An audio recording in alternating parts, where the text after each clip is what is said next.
G'day and welcome back to the BroomeDocs and the First 10 and EM podcast. And for those of you that have been watching for a while or listening, this is your first ever chance to watch us because Justin and I have decided that we're shooting out into the audio-visual format. So yes, this is our first ever vodcast journal club. And Justin, you're looking great there. I see you've even shaved for the occasion. The beginning of the end, yeah. The wife asked for 5 years if I would shave, and I always had the beard, but the kid asked one time, and I'm clean shaven. So I guess that tells you a lot about our relationships right now. I'm going to get in a lot of trouble, but yeah, this might be the beginning of the end. As soon as people see us live and in person, it might be a big problem. So I would suggest if you're hearing this on the BroomeDocs podcast, just stay there. Audio only is probably the way to go. But for some reason, actually, I'll let everybody in on a secret. Really, I just do this because I would like Casey to put on pants when I talk to him every month. That's the number one reason. Just please show up in pants, my man. That's all. Well, this is the first time I've ever showered before a podcast, so that's good. It's a big problem. I mean, actually, I'm just thinking about it. So the audience probably hears us complain about it all the time, right? We're like 12 hours apart. So somebody's always at the end of a long day. You might be here, my kid been put down to bed behind us, and somebody's just waking up and trying to slam a bunch of coffee. And so normally we do not look at our best coming in here. So I'm interested to see how the video podcast format goes when we're just both constantly struggling to get here on time. But we'll see. We'll give it a shot. And realizing as I say that, I wonder, of longstanding podcast partners, is there anybody else who could be further apart geographically than us? Like we're 12 hours apart. That's as far as apart as you can get. And I'm pretty far north in Canada. You're pretty far south in Australia. We might have a Guinness Book of World Records for this podcast host apart on the planet. We should check into that. I think we probably are. Actually, my little guy was doing a geography assignment and he had to do that thing where if you drill through the center of the earth, where would you come out on the other side? That was part of his geography assignment. And it's somewhere in the Sargasso Sea off the sort of northeast coast of America, out sort of there somewhere. So, we're so I have pretty close close to get us the actual record is what you're saying? All right. I think if you move to like PEI or Nova Scotia or somewhere, you'll be much, that's the only thing you can do better and still remain in Canada. So, I hear it's nice there. Isn't Anne of Green Gables? This is a good introduction for YouTube because we're 20 minutes in already and we haven't said anything medical. I don't think they even know this is a medical channel. Maybe we should jump in. I actually have a little clinical case that I want to run by you, a little clinical vignette, sure, if you will. Great quiz. So it was a couple weeks ago now. I called my surgical team. I had a patient in front of me real sick. Lactate 11, pH 6.9, clearly septic shock, fever, had the CT back, done. Perforation. So it's not a diagnostic quiz. I got the answer for you. This is the really important quiz for you. Can you guess the first words out of the surgical resident's mouth? The first words of the patient's too sick for surgery. That's common. That'd be nice and reasonable. I like it. Yeah. Perforation. I'm trying to think what else. Where's the leak coming from? I don't know. Tell me. All very, very reasonable questions, but this is reflex surgery. Quote, but what is her white count? I don't want to make fun of the resident. The resident was amazing.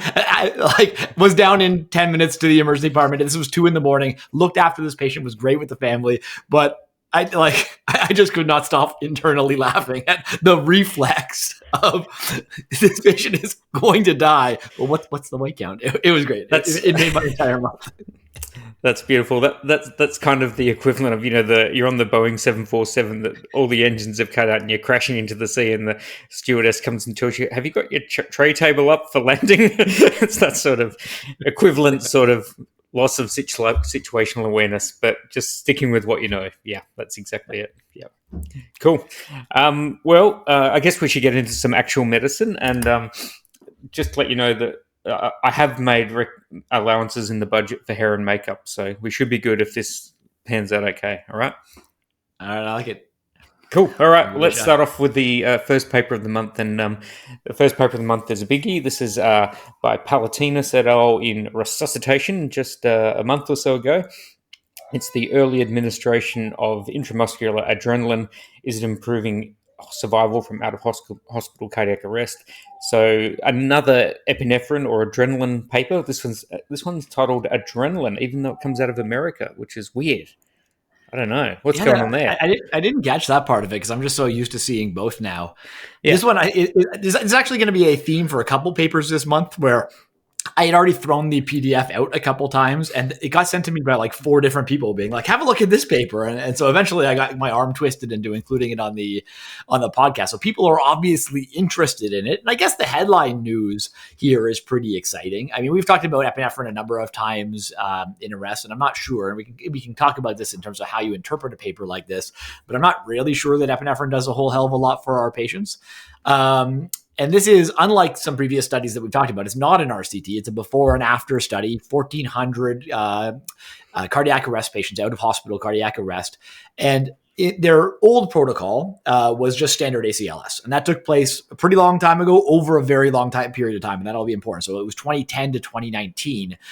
The after group, what they decided was that epi is important. And so the best way to get it to people quick was to give them a big IM dose of epinephrine early on. A lot like, in status epilepticus, I don't wait for an IV. I'll just give that big dose of benzos early. So that makes some sense.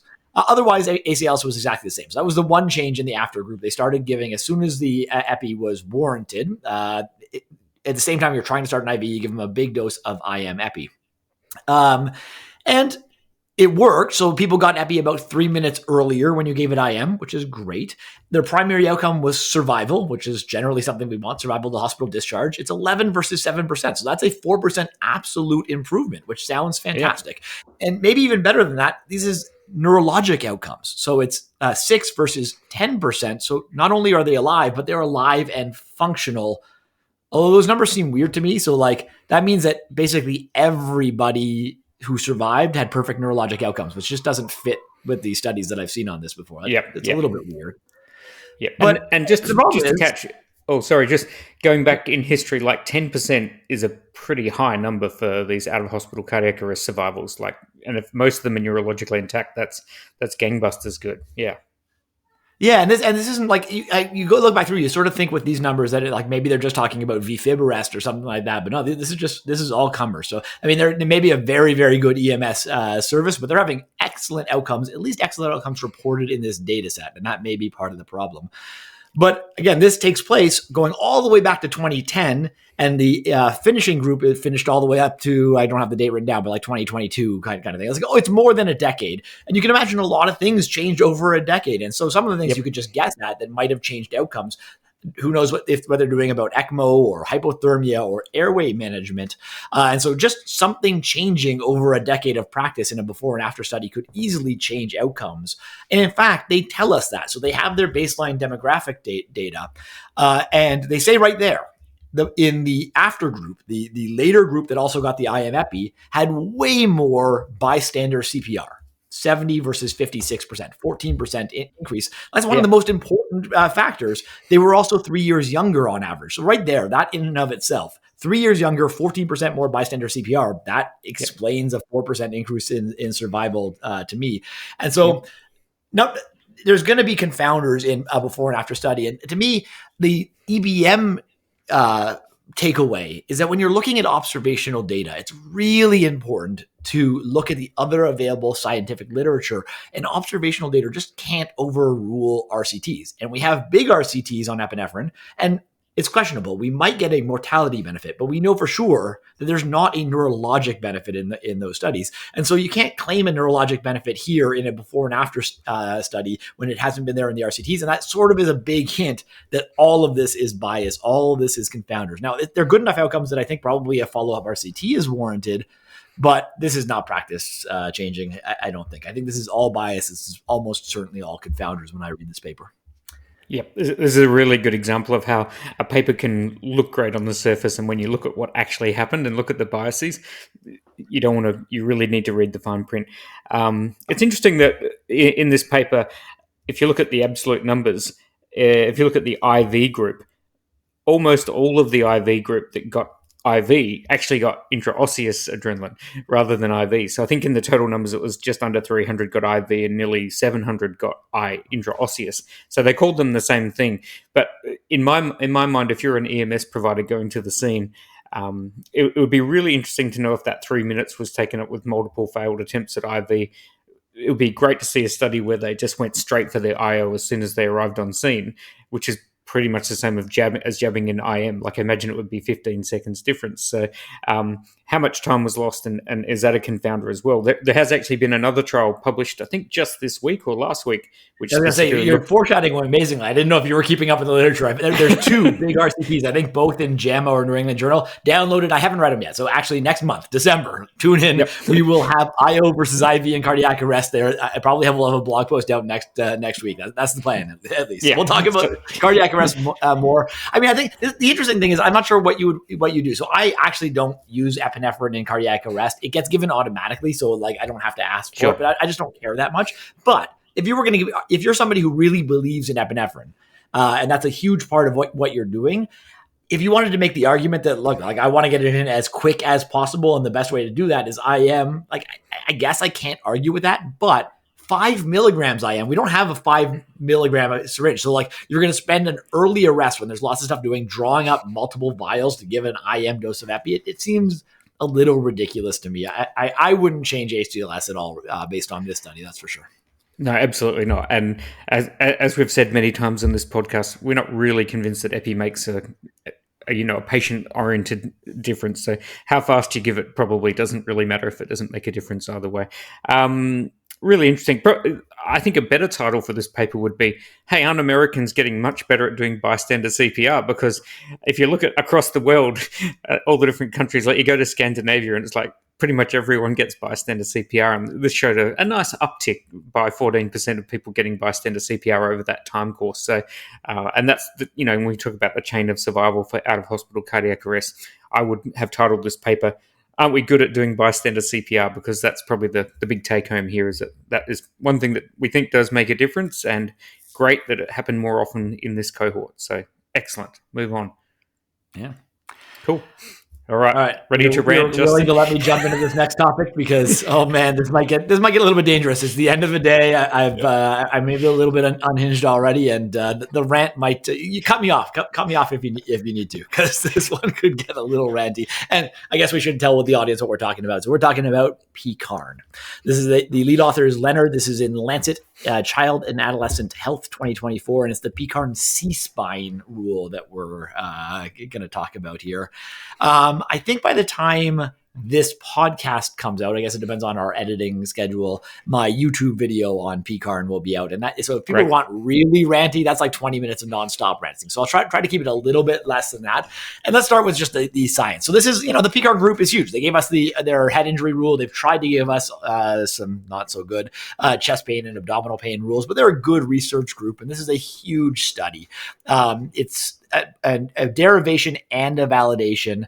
There was 11,000, almost 12,000 people in the derivation group, more than 10,000 in the validation group. Although both of those, they missed like a ton of patients. There were 16,000 eligible patients. They don't tell us why they missed 30% of eligible patients. That's a little bit weird. At least give me an explanation. Like maybe they just didn't have research assistants on at times, but I don't know. Yep. To me, huge study, but I think the most important thing for everybody listening to us to know about this paper, and I haven't heard it in most of the knowledge translation, is that this study only took place at level 1 pediatric trauma centers, and the only people enrolled are those who were a trauma team activation or who arrived by EMS or who were at the trauma center getting an imaging of their C-spine. So like super, super high risk patients, which like to get 10,000 of those, I mean, that's pretty impressive. Yeah. This is not our standard patients. These are very, very high risk patients. I think that out of all the things I'm going to say, that's the important thing to take home, that almost nobody listening to the study are looking after these patients. Yeah. At the end of the day, they come up with a 9-item rule. I don't care that much about the rule because I'm going to tell you right off the bat, don't use it. There were 4 very high-risk features, and we should know them. They're very high risk. So GCS 3 to 8, unresponsive on the AVPU scale, requirement for intervention in any of the ABCs. So you actually had to stop and do something about the ABCs, or a focal neurologic deficit. I mean, yeah, in a trauma patient brought in by ambulance, if you have one of those, it was at least a 10% risk of a C-spine injury. They're saying go ahead and get a CT in that group. I mean, yeah, I can't argue. If you're at a trauma center and you have one of those features, like, yeah, if you've just intubated the patient, they probably need a CT. Yeah, got it. The crux of the issue in these very high risk patients, Of the people who didn't meet those high-risk criteria, there were still some people who had C-spine injuries, but it was only 1.4%. And it was only 1.4% in the trauma centers. And so in the settings that we're working in, or people who bring themselves to the emergency department, is going to be very, very low. So the real question at the end of the day is whether anything is worthwhile going after this lower risk patients. They add 5 criteria. So the child had to say, I have neck pain, any altered mental status at all, any substantial torso injury or head injury. And substantial meant either you had to be admitted to hospital or had to go to the operating room for it, or neck tenderness on exam. And I mean, those are all reasonable. We'll get into it. And they suggest an X-ray in that group. At the end of the day, I mean, the rule doesn't look great. This is their best effort. It often looks worse on reproduction. And the sensitivity is 94%. So it's going to miss 1 in 20 kids, 95% confidence interval all the way down to 90. So it might miss 1 in 10 kids. And the specificity is only 60%. So I guess I would pause and just say, like, look, if you're really thinking about C-spine, are you happy with a rule that is like 90 to 95% sensitive? Does that sound good enough for a C-spine injury rule? I don't know. Yep. But like my big issue with this rule, and I'll try to keep this as unranty as possible, but this is just guaranteed to increase imaging. It has to, like 100%. There is no way that this won't increase imaging. And that's, almost all rules do this. They're highly sensitive, but low specificity. High sensitivity and low specificity leads to increased imaging if you overuse it. That's what a D-dimer is. We know if you overuse these kind of things, they increase the imaging.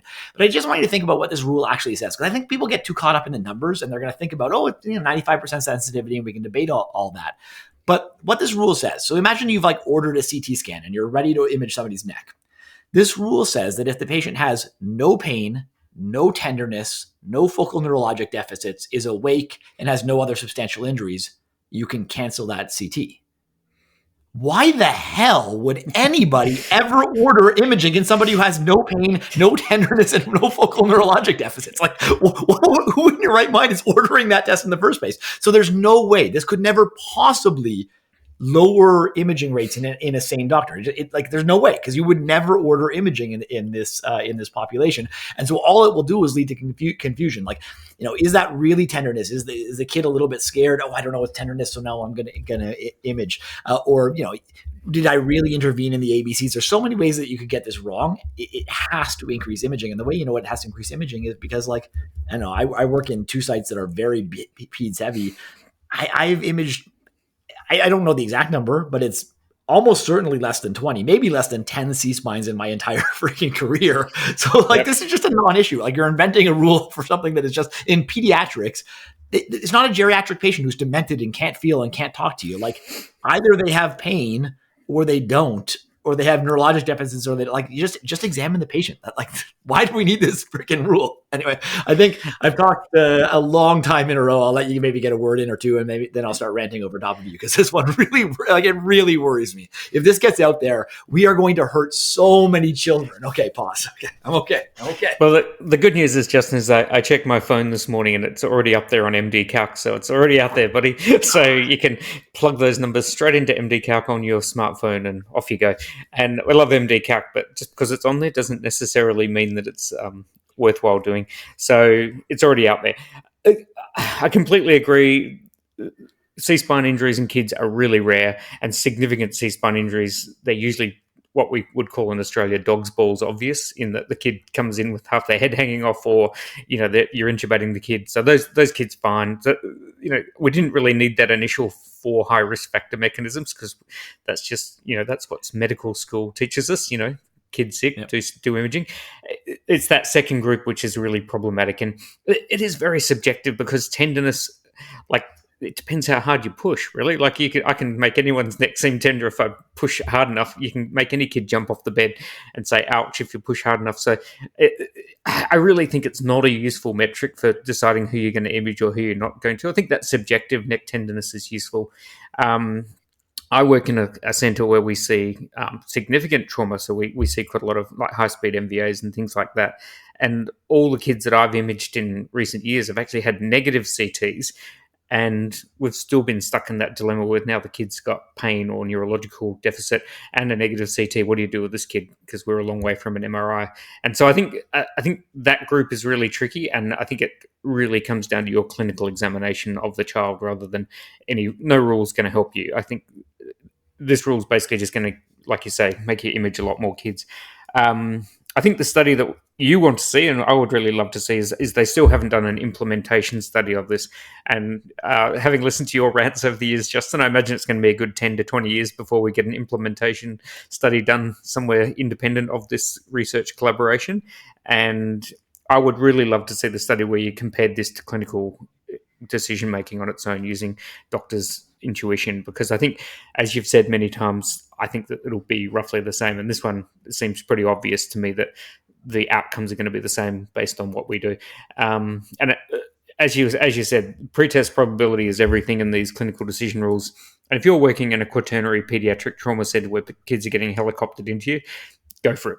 That's what you're there for. You're there to find these serious neck injuries. But you've probably got a fancy MRI scanner, and you should probably just chuck the kid in the MRI machine rather than dilly-dally around with all this other stuff. But if you're working in a small community or a remote regional site, I think this isn't going to help you. It's going to make you transfer a lot more kids as well, because imaging isn't universally available. So It's a really tricky one. But in my mind, it's still pretty much a big dichotomy between proper sick kids and kids that have been in a minor fender bender, and we can look at them clinically and watch them and decide what we're going to do.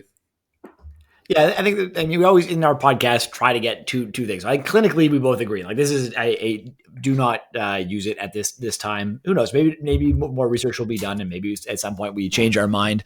And for some reason, I broke my camera. That's okay. Well, nobody needs that. But I like to also throw in some of the evidence-based medicine ideas. And I think there's two big things that come to my mind from an evidence-based medicine standpoint here. Number one is we have this habit of just testing things in isolation without a comparison group. And we do it more when it's things like decision rules. But we've got, we talked about andexanet alphanet before. They refused to compare it to anything. So you don't really know if it works. How do you know if, they give us some sensitivity and specificity, but what does that mean? What does a 95% sensitivity mean? You have to compare to the current gold standard, and the current gold standard is just your judgment. Without that comparison, you just don't know whether anything's good. And then the other evidence-based medicine point that really stands out here is that whenever you're looking at a study, you just have to ask, do these patients look like my patients? And I just guarantee you, for the vast majority of people who hear about the study, this is just not your patients. This has never been studied in your population, and so you should not use it now. If you're interested, sure, wait. See a replication in your population, and it ain't going to work very well. But those would be my two evidence-based medicine points from this patient. But the clinical one, I think, is the more important, because unfortunately, I have heard it endorsed on basically every podcast, full med site. There's a lot of people who are really interested in this, with some skeptical comments thrown in. But for the most part, I think people are going to start using this, and that scares the hell out of me. Yeah, I like your point there about doing things in isolation, because one of the parts of being a good trauma doc is that you look at the patient, and if you're going to need to CT their chest for an injury, just CT their neck as well. And if you're going to do their head, do their neck as well. So it's a decision point I've seen made. People worry about, should I do their neck as well as their head? If you're putting a kid in the CT scanner, just do both, because you're not really changing the dose of radiation that much if you're already doing their chest. So that's completely reasonable. But like you say, those kids are pretty obvious because they've got major injuries elsewhere in their body. So I think just use your common sense rather than anything else. So yeah, cool. All right. Shall we move on to something slightly less controversial? Yeah, I guess it might depend on which department you're in on how controversial this gets. Because this was not a topic I was all that concerned about until I changed hospitals, and now it becomes a massive problem for me again. So this is all about IV contrast in CTs, but not in the way that we've talked about it before. We're not talking about kidneys this time. So this is Susi et al. Systematic review, the role of intravenous and oral contrast in the CT evaluation of acute appendicitis from 2020. So I don't know why this popped up on my radar right now. It's an interesting little paper. Basically, it's part of a guideline. Systematic review is part of a guideline for the American Academy of Emergency Medicine Guidelines Committee. And they basically asked two questions. Does oral contrast help us with diagnosing acute appendicitis? And does IV contrast help us? And they're pretty clear on oral contrast. They say that oral contrast adds zero accuracy, but on average delays CT scan by 2 hours. They say that it should not be used. That's the one that, again, I haven't worked at a hospital that required oral contrast since residency, and so it wasn't on my radar. And now it's everywhere. So all these patients are having their scans delayed by like 3 hours. Really? And it's a freaking nightmare. It's horrible. And these patients feel sick, and you're making them drink 2 liters of the worst tasting stuff. I don't know why our radiologists do it. So mostly I included this to hopefully slip it under somebody's door and be like, what the hell are we doing? 2 hours in emergency medicine is forever. Yeah. No, I thought this was done. I thought this was like this. Rick and Jerry talked about this in like 2000. I think I learned about it back then. Like we're a long way into this. The IV contrast, I think, is actually a more interesting question. I actually want to circulate this paper because of that. They say that the CT without IV contrast is pretty damn good. It's like sensitivity of 93%, specificity 96%. It's pretty good, but there's no study directly comparing IV contrast to no IV contrast. And so we don't know how much better IV contrast is. And I've worked with some radiologists who are very happy to do an appendicitis without contrast and some who are less so. But that just sets the table. What I really would love to see is a proper RCT to see whether IV contrast is truly necessary, not just for the is it better in this sense, but that RCT could answer the question about renal issues forever, for once and for all. You actually have an RCT. So if there's a researcher who actually listens to us, I'll get involved in that in a second. It's such an easy RCT to do. You get 2 amazing outcomes that could get you published in big journals. It should get done at some point. Other than that, I think maybe this is just a pet peeve. Did you get any value out of me including this paper in here? I don't know.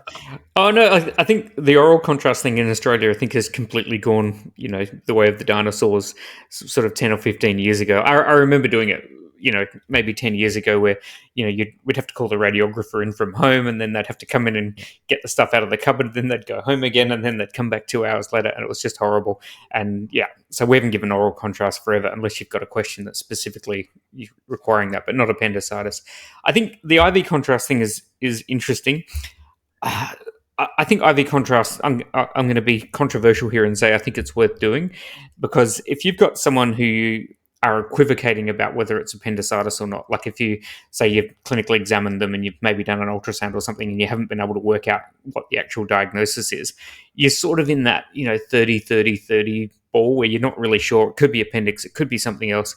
And I think the IV contrast is not so, it could be great, plain CT could be great for appendicitis, but it might not be good for other things like vascular stuff in the bowel, or for looking for other small things that could be nearby that look like appendicitis but aren't. And so I think if the IV contrast helps you sort out those things, then that's useful. But I don't have any data to support that. I just know from my working in the radiology area that it seems to be something. And I imagine we're going to get a lot of reads on CT scans saying appendix looks normal, can't exclude X, Y, and Z because there's no contrast, and we're going to be back where we are right now. So I think, is there any real downside to IV contrast? We don't think it hurts your kidneys. If you have an allergic reaction, you're in the right place. You're in the emergency department, so, great. Yeah. Probably one thing I worry about is that if you do a non-contrast CT looking for appendicitis and you haven't got a diagnosis at the end of that, you're then probably going to have to end up CTing with contrast another group of people. So you may be doubling the dose of radiation for a small group of people. So I think just jump in with contrast. If you're in that sort of not sure, if it's clinically obvious appendicitis and you're just doing it because the surgeon's asked you to, go ahead, do whatever you want. But I think the ones where you're in that sort of not sure, you're standing on the fence, I think contrast is useful, and I don't see a lot of downside in that particular patient group, unless they're unless their creatinine clearance is like right on the borderline. You think you're going to push them into dialysis. I mean, even then, I don't think that's actually a thing. We can argue that a little bit. But yeah, I think the only people who are worried about IV contrast are people who aren't listening to our podcast, because we've gone over it forever. There's just no evidence that it causes significant harm. And the allergy is the one thing that's left on the table. But again, it's rare to have one that you can't treat. I think there is an interesting clinical reason to have this knowledge in the back of your head. Because I 100% think you should always use IV contrast. But if you have that patient who's had multiple anaphylactoid reactions to contrast and are sitting there and they've been very severe in the past, it's nice to know that the sensitivity is as high as 95%, and there may be a reason to do it. Even if you know that I might need to do another one of these scans, in that patient, it's going to be significantly delayed. I'm not going to get into the whole controversy on exactly what these protocols are for allergy. That's a disaster. But you just can't get it done an hour later in any hospital, I don't think. So if I know their scan is going to have to be the next day after steroids or whatever, there may be a benefit of getting a non-con right now and just getting a diagnosis if you can. So it's worth knowing. I like to know it, and I'll leave it in the back of my mind for like the rare case when a true big allergy is a problem. Mostly I included this for the one hospital to hopefully convince some people to stop this stupid oral contrast. But this is one of the problems with evidence-based medicine, is that if we're not the ones making the decision, or even if we tell the patient, hey, don't drink that, they'll get the scan being like, I can't really read this scan because there's not enough oral contrast. And you're like, you're stuck, right? If the reads are no good, you need them on board. So we'll see. We'll see if we can make it. Or you could just read your own scans, Justin, see if the surgeons want to do that. Yeah, that's. I don't think I have that level of skill. I shouldn't say anything bad. I'm just going to insult somebody if I talk about how hard it is to read a CT scan. But it's I don't work enough night shifts to ever have learned abdominal CT scan that well, because I work in places where great radiologists who will read the scan very quickly for me. So if I'm spending 10 minutes looking through a bunch of scans, I could have just seen another patient. Seems like a better use of my time. I work in a system where the scans are not quickly reported, and sometimes I'll actually be extubating the patient. I'll get a phone call saying, oh yeah, by the way, that patient had an appendicitis. You're like, great, we've just finished the operation. So I think that's our night docs are great at reading CTs, because if you're working overnight and the scans aren't going to be done in the morning, you've got to do it. I just haven't done that kind of work in a while, and so it's just wait. If you're going to get a read in 30 minutes on almost all of your patients anyway, then you might as well just get the read. That's what radiologists are for. All right. Should we move on to another paper that is maybe pertinent to radiology, because this is where I see this happening a lot. This is a paper about, does examination table paper use mitigate the risk of disease transmission in a family medicine clinic? So this is a trial. Well, not really a trial. It's an experiment. Let's call it an experiment. Looking at, that disposable paper roll that comes on the end of the exam table that you sort of roll, and then you can never quite tear it off cleanly. It's kind of like trying to tear aluminium foil cleanly. Like, it never goes the way you want it to. If I had a skill, hospital bed should have the little perforated edge, just like the aluminum foil. That'd be really good. Oh no, but then that would be an occupational health and safety risk, and occupational health and safety and infection control are constantly butting heads. You can't have both.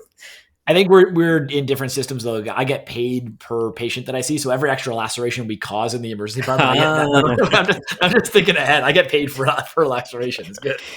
I just love it when there's a headbutt between occupational health and safety and infectious disease control, because it's so funny. Neither has any evidence, but have strong opinions anyway. So basically what this trial was this was done in a family medicine clinic, and they did the thing where they took the paper, they put it over the exam table, and then they painted the patient's hands with this glow gel stuff, which sort of looks where they've contacted. And then I think they only had about a dozen patients, 12 simulated patient encounters doing different sorts of exams, heart, lung, chest, abdominal exams, those sorts of things. And then they put the UV light on afterwards to see if the paper protected the bed from the glowing hands. And surprisingly enough, the patients just touched it all over the place and seemed to be really good at touching the table in parts where there was no paper. Like, the paper was probably the cleanest part of the whole thing at the end of it. Like, that was like, you could argue that you could just leave the paper on there and not change it, because it was the only bit that wasn't touched in many of these patient encounters. So, but the edges of the beds were the sort of the high, and that sort of makes sense. That's where you put your hands when you're getting on and off the bed. And so yes, what it basically showed is that the paper does almost nothing for infectious disease prevention. And I would argue that there's two problems with paper. Well, one is there's the environmental waste that happens as a result of paper. And like, our hospital is really progressive in trying to, we use special absorbent towels when we examine patients that are biodegradable, and so we're going out of our way to get rid of all this sort of plastic waste and paper waste and disposable stuff, and this is just an obvious target for that, and that it doesn't do anything, so we can stop doing it. The other risk of this is that if you put the paper over the table and then you've changed it after the patient's left the room, you've sort of got that bias in your head that maybe I've cleaned this bed adequately. And if the patient has MRSA or some other horrible disease and you would have otherwise cleaned the table down, you sort of biased yourself into thinking it's clean when it's really not. So I think it's sort of creating a bit of a false flag, in that you sort of think that you've done something that you haven't. So interesting. Justin, are you using the crinkly paper in your hospital? Many a time I have seen housekeeping come to change a room and just pull the paper right over top of a big splotch of blood that's on the bed underneath and just cover it up. So it worries me. I mean, like I was really excited. This happens a lot, that I make a decision on a paper based on the abstract or a title, and download it and get excited about it. And then you actually read it and you're like, nah. And sometimes I like to leave those. A lot of them I throw out. I don't subject our listeners to every single thing, but some are just interesting to bring up as conversation. I like studies like this. I like looking at important but very simple questions. This is obviously ridiculous. Like it never covers the entire bed anyway. So you're covering a third down the middle of the stupid thing, and like why? How is that possibly going to help prevent the spread of disease from a patient to another? No, you have to wipe the bed down anyway. Like covering it doesn't make any sense. This paper though was ridiculous. Like the idea that, yes, I understand for most fomites, like hands are how we spread it, but like hands are not the only thing. So the only thing they painted was hands. But like if the patient's sneezing, like it doesn't matter where you touched, or if they've crapped their pants. Like there's a lot of ways that you can spread germs around a thing. So just seeing where people touch with their hands is meaningless. But doing this exact same study just in a normal clinical environment would have been so easy. You just have some patients in the room with the paper, have some without, and just swab and see what bacteria grow afterwards. Would have been like the simplest study, and it would have actually been valuable and probably practice changing. Unfortunately, I think you already sort of alluded to it. It almost doesn't matter what these studies show, because I don't think there's any area in medicine that is more resistant to science than IPAC. And so if they have something built into their, we could show them the paper doesn't matter. It's in their algorithm. It ain't changing anytime soon. I don't think so. I would love to see this change, just because, the waste drives me nuts. It's like our refill bin after bin after bin, because we have these on all of our stretchers in our emergency department. And why? Like it is silly. Yep. It would make a great kindling for your fireplace at home, though. You could take some of this paper home, and of course you'd have to take the bugs with it, but it would make good. I think the current enthusiasm for environmental change in our health system is really good, and it's this sort of thing where we can actually attack it and hopefully turn around IPAC, because maybe environmental protection will be more important than, a theoretical benefit, which clearly doesn't exist in terms of infection control. So I do like it. It's good that they've done this trial, and I've certainly sent it off to my local team just to sort of say, hey, this is something we can attack and get rid of. And they've all agreed, but they won't change until IPAC signs off on it, of course. Yeah, I think the other reason for me including, like, this is, I don't think this is the way to run the study, but I like little studies like this, because I think that almost anybody listening could run this study, right? Like you don't need $100,000 grants, and you don't need brilliant ideas. Like if you're working in your own emergency department, you could probably get somebody to fund you $500 worth of swabs and do a trial over a month, swabbing the rooms at the end of the day. And some rooms have paper. Like you could do that trial. So, but like it's not, and not everything has to be this paper, but like little simple questions that, like, you're like, if anytime you're on shift, you're just like, I wonder. I bet you there's a simple little study that you can do out of there. And I just wish there was more of this. Like even though I disagree with the methods at the end of the day in this study, a lot of kudos to the authors. If you get curious and you want to run a study, it just makes me so happy to see simple little questions being answered like this. So that's why I ultimately included it. And I would love if our listeners were a little bit encouraged to try research at some point. Although it is a pain in the butt in most places. No, a batch of our residents did the swab the stethoscope study a little while back, and that was, it was just really good. And even if the bugs that they grew weren't really clinically relevant, it just highlighted and just brought to the front of everyone's consciousness the idea of cross-contamination when you're examining people. So if it made people wash their hands more, great. So, it's really good.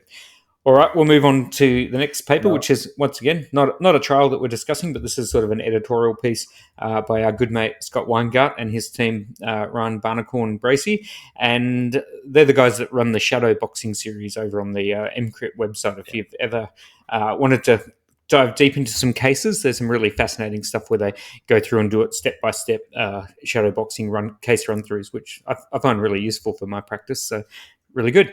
And this paper is entitled Managing Endotracheal Intubation Utilizing a Bougie. It's just come out June 2024.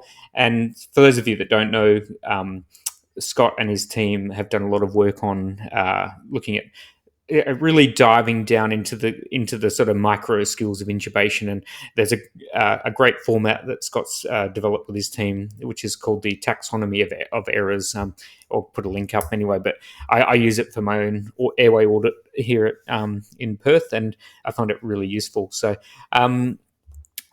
this is just a paper basically saying the bottom line is that bougies are great. It's a tool, and you've got to learn how to use it properly. So there's a big difference between intubating without a bougie and intubating with a bougie. And certainly in my local airway audit, which we've done, we record our CMAC video footage of intubations, and about half of the errors are tube delivery errors where, the bougie goes in, but then for whatever reason, the tube isn't delivered adequately over the top of the bougie. And that just comes down to... I was going to say, are you guys teaching, like, do you do bougie routinely for your residents? Is that what you teach? Yeah, so bougie is pretty much the primary technique in our hospital. But I will say, in defense of our intubators, most of our intubators have had less than 10 intubations before they've jumped in to whatever sick patient it is. And so it's not surprising that they have problems with the bougie, because bougie certainly takes more than 5 or 10 to get your hand around how to do it adequately. And it's something that you sort of need to drill and hone. And that's the point of Scott's paper here, is that you need to do enough of these so that you're really slick with the bougie and know how to do those troubleshootings when things don't go right, because bougies make one thing easier, but they make the other thing harder, which is tube delivery. So really good paper, and has lots of little micro tips. So just go and have a read of it yourself. We'll point out that when you look at all these papers that look at first pass success rates, the ones that have shown really high first pass success rate, which is, people like the Hennepin County people, the drivers group that have done lots of trials. And I know Cliff Reed's Sydney HEMS group have recently put out an audit where I was close to 100% first pass success rate in the field on the roadside, for trauma intubations. But they're a team that just basically grinds this stuff daily and just drills this and sims it constantly. So they've all done thousands of bougie intubations in sim before they've tried to do it at the roadside. So you can't really translate that into real life emergency medicine practice. So, but definitely have a look at this, and hopefully I'll be putting out some videos shortly looking at exactly how you can learn these micro skills by watching someone else do it badly. Cool. Yeah, it's hard to put it on a podcast, and we've gone through the evidence before, both the initial Hennepin study and then the bigger bougie study. So we don't need to rehash the evidence. Scott comes down on the side, I think, that like everybody should be doing it. I think there's some debate, but I think the evidence pretty clearly shows that if you're good with a bougie, you're going to be very good. But if you're not so good, then you're probably not that good. And so I love throwing this paper out there, because I think there's a lot of people who are sort of like bougie curious. But if you want to get good, you got to get really good. And the first, I love, Scott's done this for a bunch of things. This is the first, I think, academic paper, but he's done it on the blog before for central lines and art lines, like all these micro skills, and really thinking through every step of the procedure is such a good way to teach medicine. So this won't get you to be a bougie master. You can't do it by podcast. You can't do it by reading. But you can't start training until you have knowledge of the micro steps. So I think first step, if you're interested in learning bougie, is read the paper and read all the micro steps, because there's so many things that I see people do wrong with the bougie. I think I had a couple, two key, maybe three key takeaways that I like burned into my brain that I see people do wrong. One is people remove the laryngoscope once the bougie is through the cords. But then two things. Number one, you can't see, and so you don't know what you're doing. That's a mistake. And number two, all the soft tissues fall. And so now when you're trying to shove the endotracheal tube through, it just doesn't pass smoothly. So you just keep the view the entire time as you're feeding the endotracheal tube over. That's number one that a lot of people mistake. Number two is rotation is basically always your savior. Both things can get caught up. The bougie and the endotracheal tube can both get caught up. The bougie can get caught on the tracheal rings. You just rotate it 90 degrees and it'll keep going. The endotracheal tube tends to get stuck. It can get stuck anywhere, but tends to be on the arytenoids. Again, just turn it 90 degrees and it will tend to go through. And then you really need to practice how you're going to, and everybody has different opinions on how you load the endotracheal tube over top. This paper comes down on the side of having an assistant is a good idea. I always train as if I'm not going to have an assistant. So I find you really need to have a way of holding the bougie. So I pass the bougie into my laryngoscope hand and hold it in my pinky while I personally feed the endotracheal tube on over top so that it's held in place and can't slip in any place. They talk about all that in the paper. So to me, this is about learning the micro skills first. But then if you really want to become an expert, the only reason I feel at all comfortable with bougie, because we weren't taught it in residency and I don't intubate enough in the community that it becomes a big thing, is that I worked in the sim lab for a while. And so while I was sitting there setting up and waiting for residents to show up, I would do 40 simulated bougie intubations every week as I was waiting for people to show up. And it takes that much to do this. So read the paper first, but then if you're interested, you got to find somewhere where you can practice a little bit with the hands-on on stuff before you jump in with patients, I think.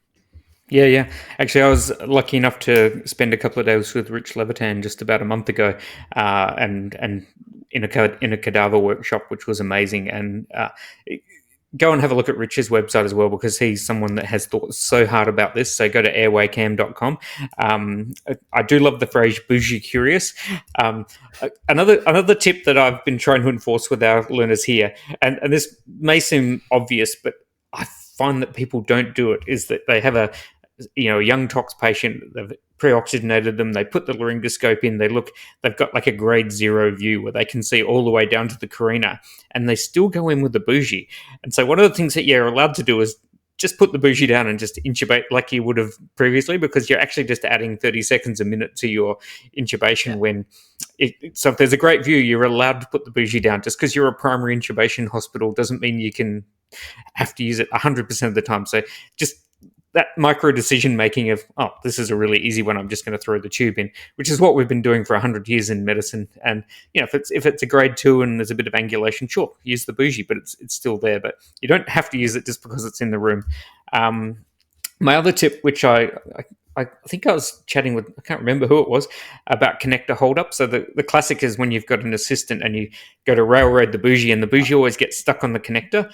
And this may seem also very simple, but if you take the connector off the tube and apply it to the BVM or whatever you're going to do, then it doesn't hold up, and then you're still just connecting one thing to another thing at the end. And it's just another really simple thing that you can do in your shop if you're finding that that's an error that people are making routinely. And I find that it's a 10-second thing, but it adds anxiety to the intubation when you've got lots of little 1% things going wrong. So these are things you can. I don't know where I heard you say that first, but I smacked myself so hard when you said that, because I had been struggling. There's all sorts of techniques you can hear about, like straightening the bougie and whatever. But obviously, just put the connector on the BVM. It was I felt so stupid that I didn't come up with that myself. But it was I was at least 10 years into practice before you dropped that one on me. So there's always little things. That's why I love these papers. But that one's not in the paper actually. So that's a bonus.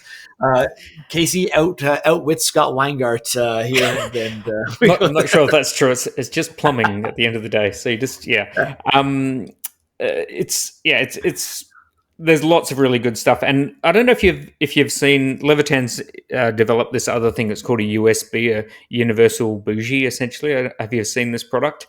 I got to have a play with it. It's available on the market. I don't take any money from Rich or from whoever makes them, but it's really nice. It's got this hexagonal profile so that when you hold it in your hand, you can actually sense how much you're rotating it, so you can sort of feel the clicking as it goes wrong.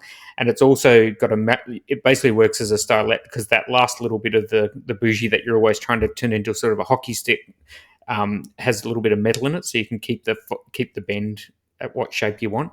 I found it quite nice, and it also has this little flap end, so it doesn't hit the connector on the way out as well. So it's something Rich has spent a lot of time developing, and I don't take any money, but I did find it quite useful. And if it costs the same as the old Blue Forever bougie, then try it out and see what works. But it's got a few other things it can do. So maybe Rich will send me some money after this. I doubt it, but hey.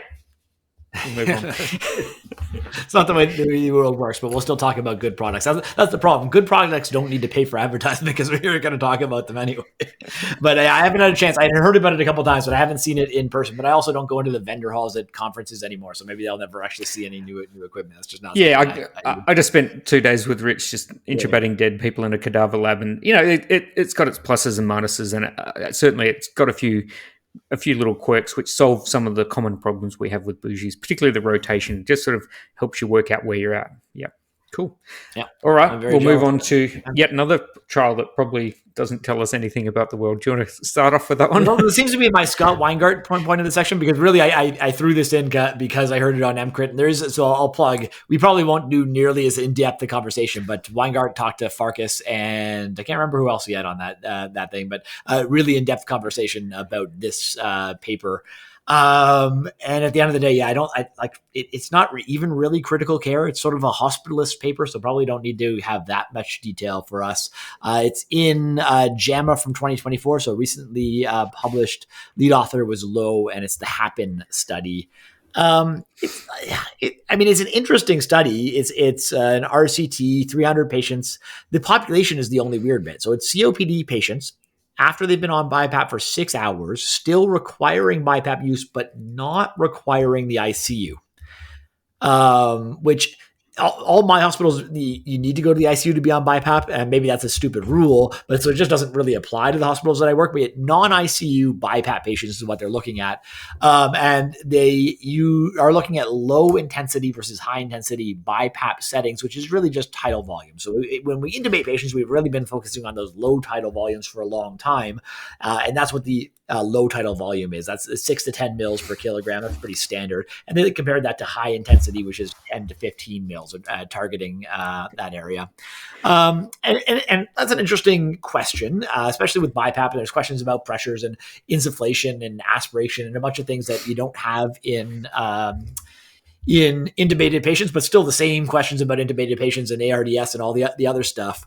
And it's one of these papers that is published as a really good thing. So their primary outcome was positive. And so they say the need for intubation was decreased with this higher mode of BiPAP. But need for intubation is in big air quotes, because they just made up the quote unquote need for intubation surrogate outcome. And it's just a bunch of lab and clinical values they put together to say it was need for intubation. And it was 9% lower, 5 versus 14%, which is great. Except then they tell us how many patients were intubated, and it was 3.4 versus 3.9. And therefore, need for intubation clearly has absolutely nothing to do with need for intubation. So they named it it's the worst surrogate outcome in the world, because in your own study, you looked at intubation and intubation wasn't changed and nothing else was changed. I don't know what's wrong with my camera, but that's okay. Mortality, ICU length of stay, admission, everything's identical between the two groups. So there's no way that you're going to claim benefit from this higher volume ventilation. And this population just isn't emerged. So I don't know that it is all that valuable. I guess the question is, and they get into it a little bit more on MCRIT, is there any value from having the occasional use of high tidal volume? So I can imagine, now that we may be using BiPAP pre-oxygenation, you get the metabolic acidosis patient, and I want some higher tidal volumes or something like that. This maybe gives you a little bit of indication that there's some safety, maybe. That might be the way. I'm trying to say something positive out of this. There was no difference in aspirations, although they don't really tell us anything about ARDS, which would be the one big thing if you're really forcing a lot of lung air into people's lungs. So I don't know. It was a big trial. It's published in a big journal. It has a big positive outcome. So it seems like you should talk about it, but it's sort of a nothing burger. Yeah, I think there's a few takeaway points. Like, I work in a high dependency area where we have people on BiPAP for days at a time sometimes. And one of the big failings of that sort of setup that I've seen in my shop is that there's a lot of fear about turning the dials up and getting higher numbers, and what about if the pressures go high, the PIP goes high.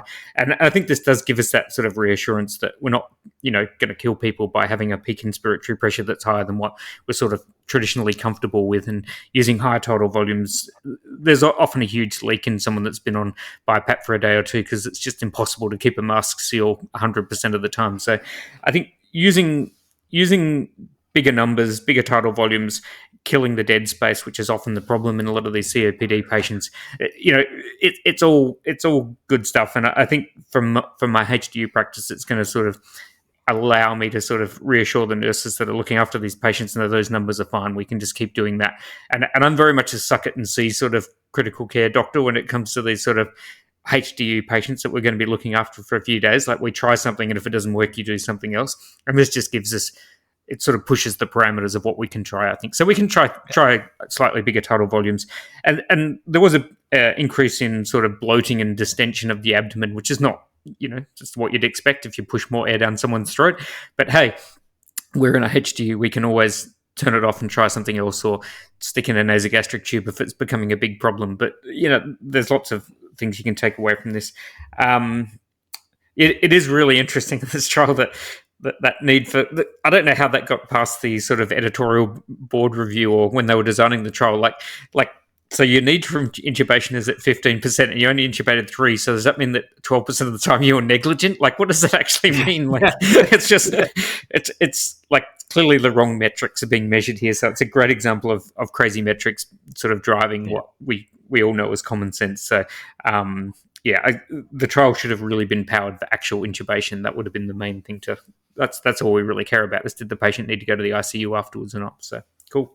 Honestly, I think that's sort of a hint at the larger issue that I bring up all the time with decision rules. Like, you can imagine an AI decision rule or decision rule using all those, and they're on paper, they all sound great, right? There are a bunch of respiratory parameters and VBG and whatever. And need for intubation, you can imagine in the future, AI is going to be in there and be like, you didn't intubate the patient who needed to be intubated, but clinical judgment still reigns the day, even in these high intensity trial settings. I don't think you're going to beat clinical judgment in that setting, despite having all these objective numbers on paper. So I thought it was worth talking about, but it really isn't going to do anything to change my practice.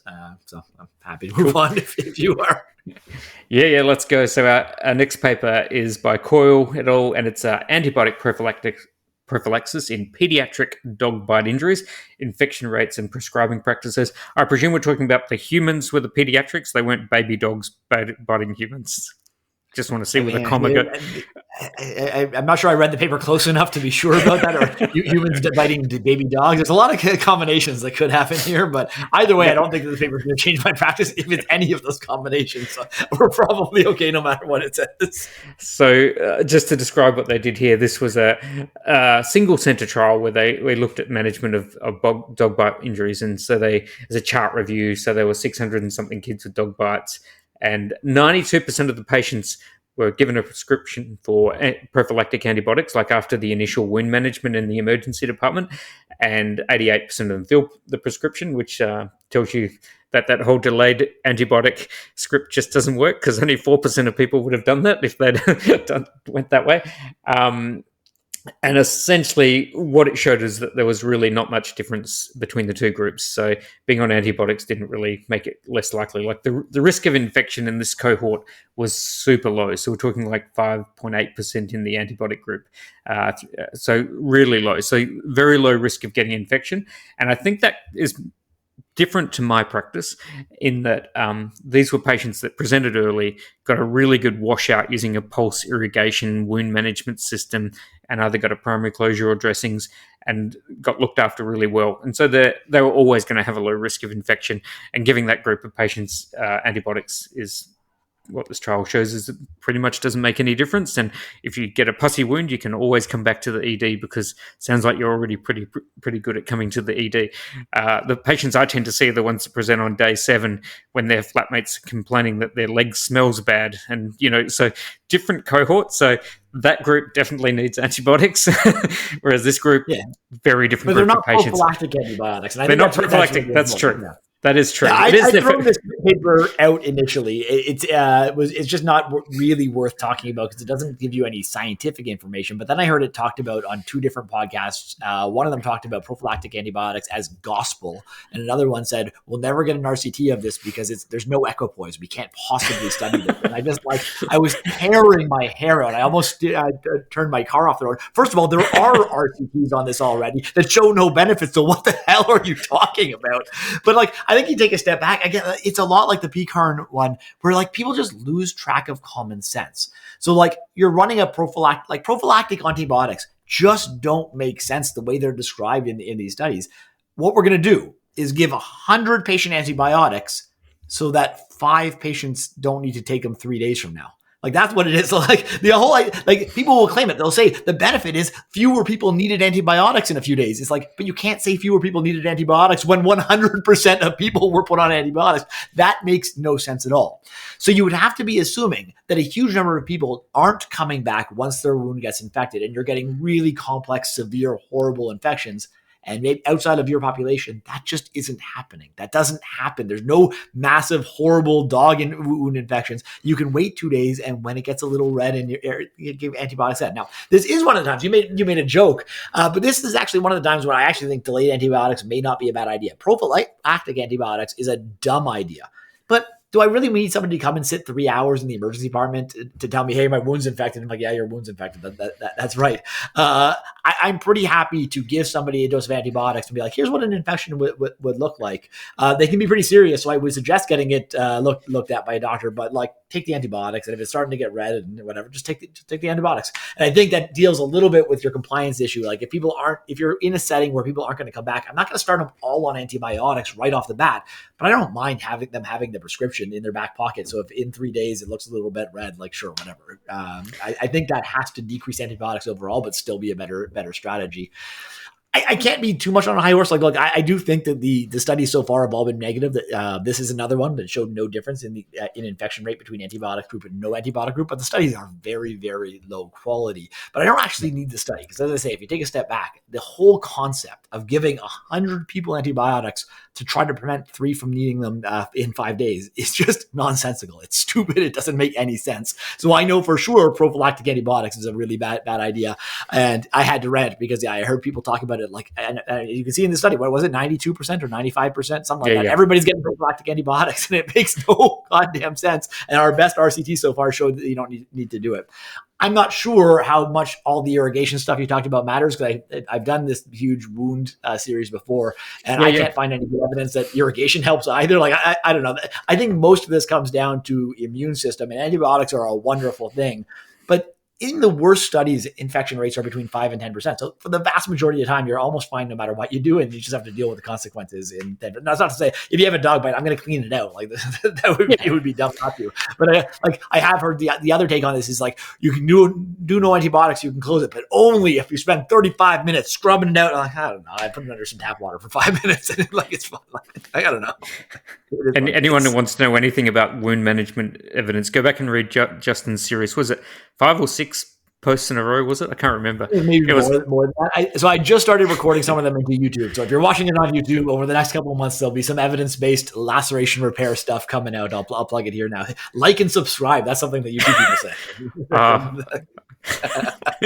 We have to work out where the button is. Is it there? Or there? I don't got any. And the people listening right now are what the hell are they going on about? But it's all good. It's all good. The other thing I would say is that the empirical evidence from common sense everyday life, like I've raised, we always have dogs in our house, and my kids get bitten all the time, or they get scratched, or the puppy gnaws on their arm. They don't get infected, and we put some dressing or a Band-Aid on it, goes home. And I think if you did a trial where you looked at all the people who got bitten and didn't attend the ED, like the probability of getting infected is probably less than 5%. It's probably 0.5% because most people have common sense and just do first aid at home and they're fine. So it is really a very low risk injury, I think. So yeah, just think about the patient in front of you and are you doing them more harm? If they come back with diarrhea, that's also not great either because they tend to use really broad spectrum antibiotics for dog bites as well. At least they do in my shop of the part of the world. And they're the ones with the most side effects. So if you're going to be doing this, I think you really need to have a chat to the patient about the side effects. So if I'm giving someone, something like amoxiclav I'm worried about a dog bite, I tell them, look, if you start getting diarrhea, you've got 100% risk of side effects and we don't know what the benefit is, so just stop taking them. So I think have that chat. It's if you're going to be doing this, definitely need to chat about the side effects, and when you're losing, stop it. Yeah, cool. Yeah, I think it's just I don't want to say anything about how different countries make choices, and I won't say that we're recording this the night after election night in the USA and how different places are. We'll avoid that topic altogether. But I think most people in Canada have changed. I know there's still a wide variation, but it's not 92%. And I've gone almost a decade now with not giving prophylactic antibiotics, and none of my patients have died. The bounce back rate, people aren't complaining. It is what it is. It's one of those things that I think, like once you're into a a practice that just sort of everybody seems to be doing it. You don't even think to change it, but it's just like, again, people talked about it like it was gospel truth, but like it just ain't. That's not how I practice, and it's not how a lot of my colleagues practice. So maybe some people will listen to this, and maybe they'll reach, but I don't think those people are listening to us. So I don't know if anyone's listening to us. I think even my mom stopped listening to us at this point. So should we move on to something? It's okay. There's only 2 really short papers left. We can get through this, audience. I promise. All right. Now, the next paper, for those of you that don't know, Justin has a problem. He's addicted. Not just one, but only one that I admit out loud on this podcast. He's addicted to PubMed, and sometimes he puts random search into PubMed, and then he just spends 3 hours at his computer going down rabbit holes of complete academic, we call it wankery. I don't know if that's the right word. But anyway. I don't know what Australian words mean, so I don't know how insulting that is on your side of the world. But.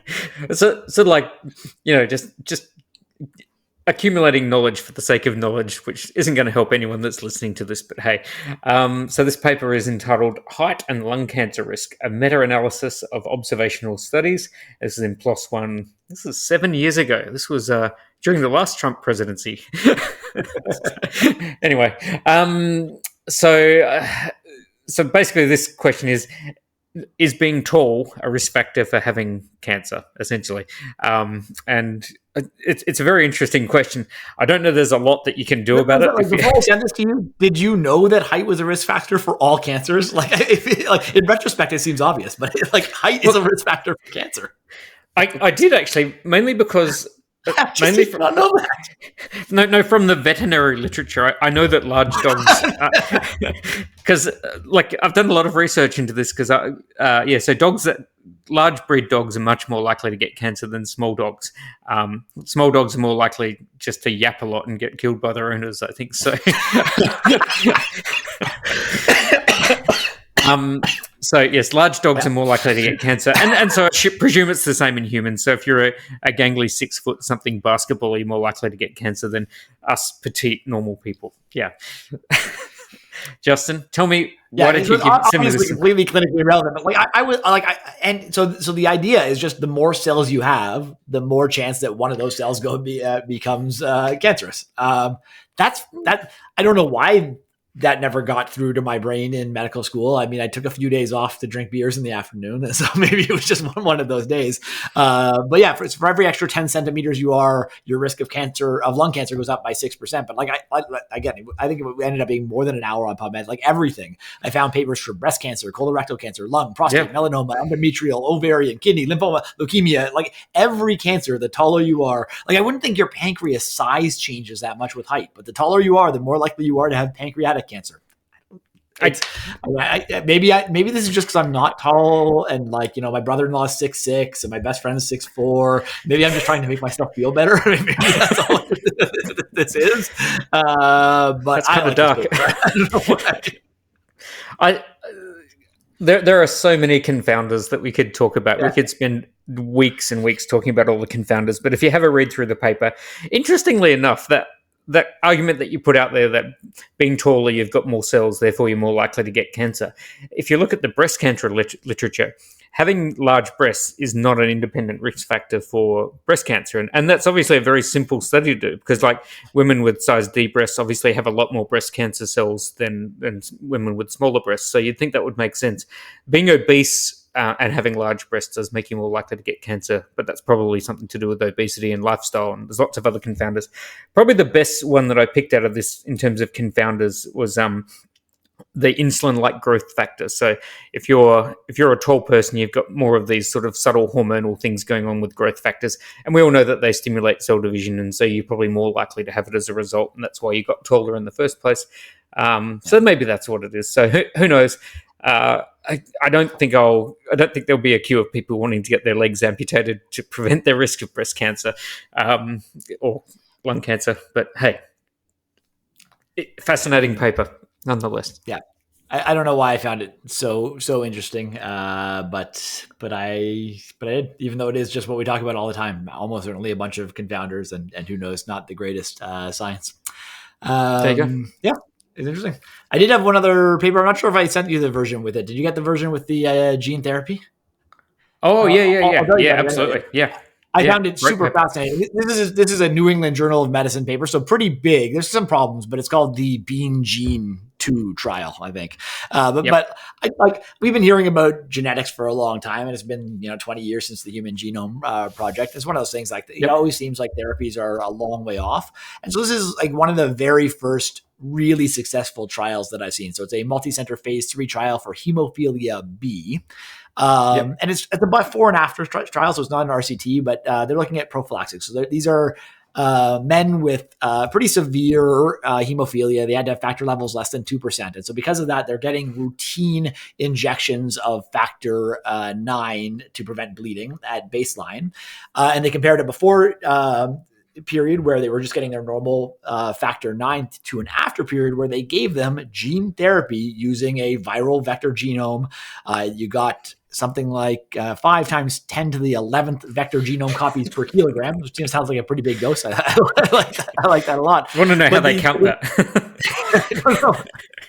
But it seemed to have worked. So bleeding, like they had an average of 4.4 bleeding episodes a year when they were just giving themselves factor 9, down to 1.2 when they got gene therapy. So 3 less episodes a year. Now, this is run by the drug company who's going to sell you this drug. It's a before and after trial. It's unblinded, sure.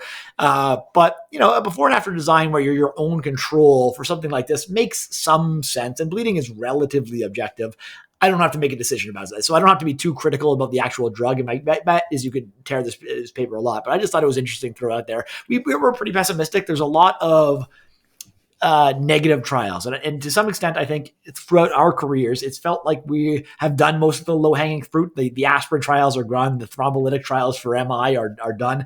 It's felt like there's not a lot of progress to be had in medicine. And it's going to require a bit of a paradigm change. And this is one of those paradigm shifts that might happen within the end of our careers. And it would be really, really exciting to see some of these very treatable conditions sort of potentially eliminated. It would be really, really interesting. So I threw it out there just mostly to maybe end on a little note of optimism that maybe sometimes science actually has positive studies that will move us forward rather than just an endless bunch of PECARN. I'm not going to call anybody out in particular. We'll end on a positive note. Ooh, all right. There you go. That's good.